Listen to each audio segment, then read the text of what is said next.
Hey everyone, happy Monday and happy Marketing Monday. Um, since it's been 2 weeks since the last Marketing Monday, I'm a little, out of practice, but let me go ahead and share this video to my Facebook profile and then we'll get started. We have some great updates in case you missed it, tips and tricks of social media from this year. So a lot has happened. Out this.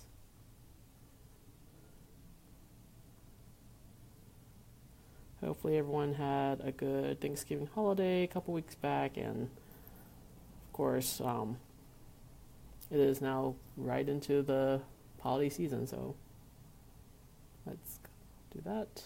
Alright, so for those of you who are attending Marketing Monday for the first time, my name is Helene Kwong, CEO and founder of Hashtagitude, digital marketing agency based in downtown Denver.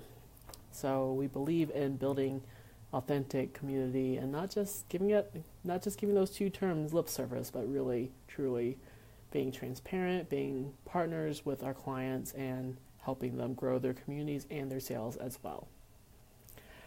So, what are your thoughts on the holidays?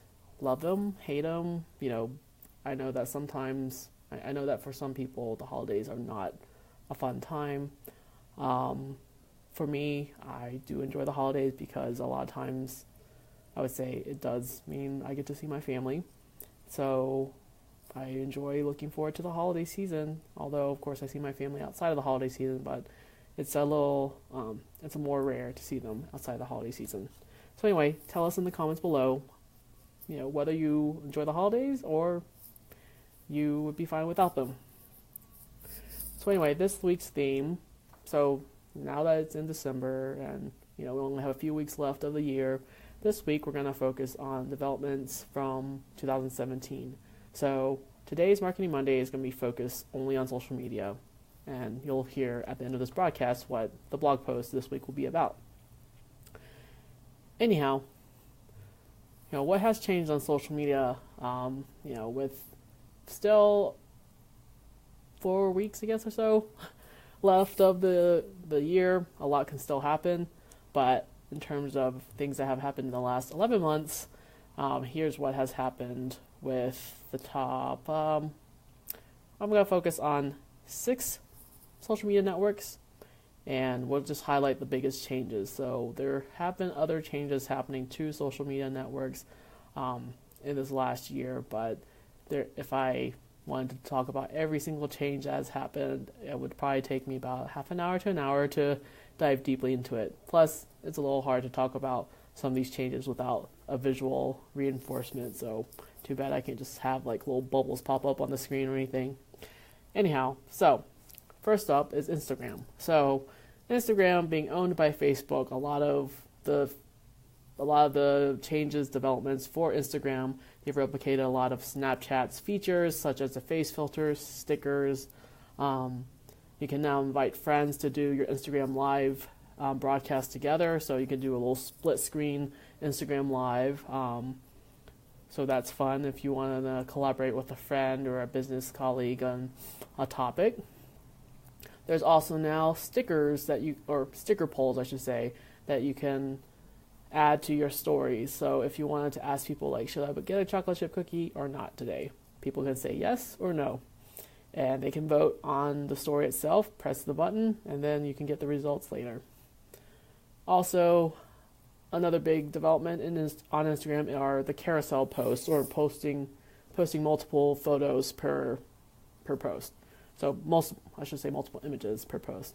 So instead of just posting one photo, now you can post up to 10 photos in one post, and people can keep scrolling through, swiping left. So Facebook, changes that have happened over on that platform, on the parent platform, I should say. So there are now Messenger stories and Facebook app stories. Of course, more copying of Snapchat. I don't know of many people that are using Messenger stories, but I believe now you're able to also cross-post your Instagram stories over to Facebook. So that's how the Facebook app is getting use out of stories. also suggested users or businesses to chat with in Messenger. So you may have noticed if you use the Messenger app, you may have noticed that there are some people, some businesses that the Messenger app is suggesting that you could maybe chat with. Definitely an important change that could develop further in the new year. For businesses, being able to be one of those suggested businesses would be very great for certain types of industries. Another big development in Facebook from this year are the ability to have either a cover video for your Facebook page. So instead of having a static cover photo, I forget how you would say it, but your non-profile picture, so the cover photo. Instead of having a photo, you can have a video, or you can have a collage on your Facebook page.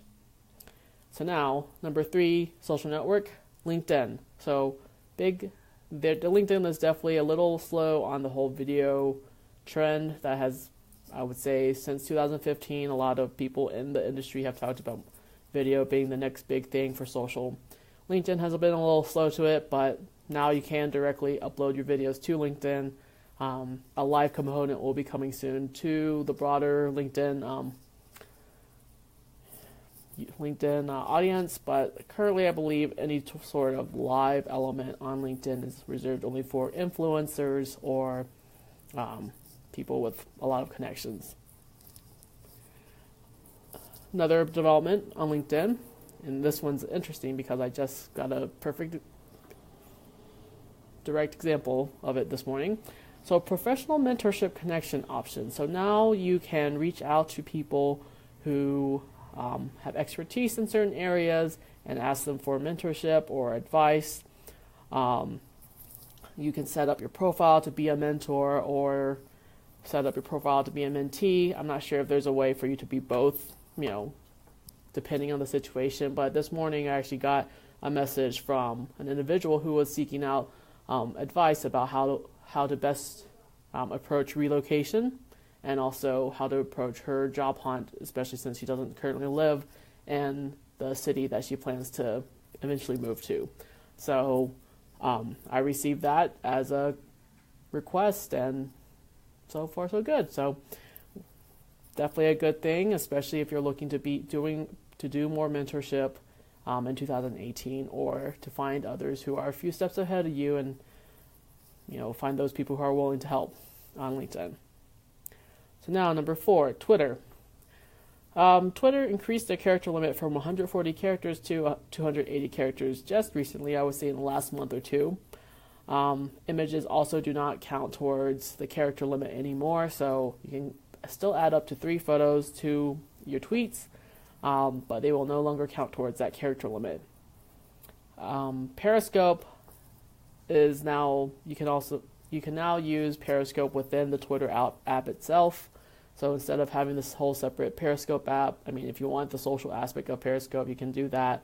But if you just want to broadcast live through Twitter, you can do that, and Periscope's already installed within that app.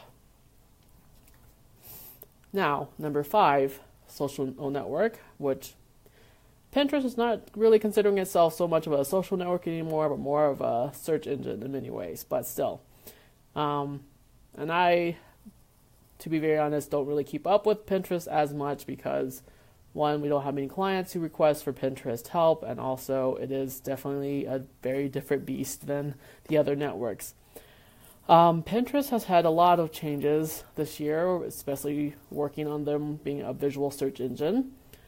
One thing that recently came out, according to Social Media Today, are pin codes. So pin codes are Pinterest's new take on QR codes that enable users to scan in relevant pin codes in the store to access curated product listings and offers via a business's Pinterest board. So pin codes, I believe, are not as widely available to all businesses, but I think in terms of individual profiles, they probably are available. I did try to check my own personal Pinterest profile earlier. I didn't have a pin code, but even though, at least in the marketing world, we talk about how QR codes are a little weird and outdated, it seems at least in the social space, like those kinds of codes are pretty useful. So we'll see what happens with these pen codes. I know that they're still in beta testing, but that's the most recent development. One very interesting thing that they launched earlier this year are Pinterest Lens. So this really is the next step of visual search. Pinterest Lens, you can take a photo of an item that you might see at a store, at your friend's house, at your office, etc. And then Pinterest will pull up similar images or products to what you took a picture of. I tried this out earlier today for the first time, and it's pretty amazing, a little creepy in many ways, but in case you ever feel like, oh, I really want that one jacket my friend is wearing, you could always take a picture of it. Pinterest can probably find that exact jacket, show the retail price, but also show you maybe some other similar items so that you're not completely copying your friend. So very interesting use case right there. One other development for Pinterest was for them to add board sections to better organize boards and pins. So instead of just organizing your Pinterest account with just boards and then putting the pins in those boards, you can now actually add subsections within those boards so that then if you have a board called Holidays, you can make a section for Valentine's Day and then a section for Easter, a section for Christmas, etc. So instead of having all these separate boards, it'll keep things a little more organized. And finally, Snapchat. So unfortunately, the spectacles have failed. According to TechCrunch, only 0.08% of Snapchat's users bought its camera sunglasses. The TechCrunch article that I read earlier today brought up some very important points about why exactly it failed. And I made mention a little more of this on this week's blog post. But anyhow, the spectacles that got super overhyped towards late last year, early this year, did not meet their hype. And then finally for Snapchat, I would say a lot of their new developments are focused on advertising. So one big thing that they recently came out with was context cards on sponsored filters or lenses. So for those businesses that are sponsoring filters or lenses at conferences or locations, there could be context cards added to where people can click through to learn more about the product that is being featured on that filter. So those are the updates, or the highlights I should say, for social media of this year. But anyway, this week's blog post will highlight not only changes in other aspects of digital marketing, such as email, search, website design, development, but will also showcase some good changes and bad ones, such as some social media networks that might not have made it, but they disrupted the scene very briefly. So make sure to check out the blog post this week. It should be out Wednesday or Thursday. Upcoming events. So we finally do have registration ready for the first Caffeine and Conversation of the new year. So the first Caffeine and Conversation of the new year will be January 12th, which is a Friday from 8 to 9:30 a.m. We will be planning out our first 90 days of the year, or first 90 days of, whatever, together. So tickets are $10 and space is limited to only 10 seats. So make sure if you are interested in attending, make sure you do RSVP sooner than later, since space might run out. So anyhow, I will drop the link in the comments below, but you can also check it out on our Facebook events tab. Thanks for tuning in to this week's Marketing Monday, and I'll see you again next week. Next week will actually be our final Marketing Monday of 2017, so be sure to tune in next week if you want to catch it, I guess, this year, and say that you were able to watch Marketing Monday once this year. So enjoy the rest of your week, and see you again next week.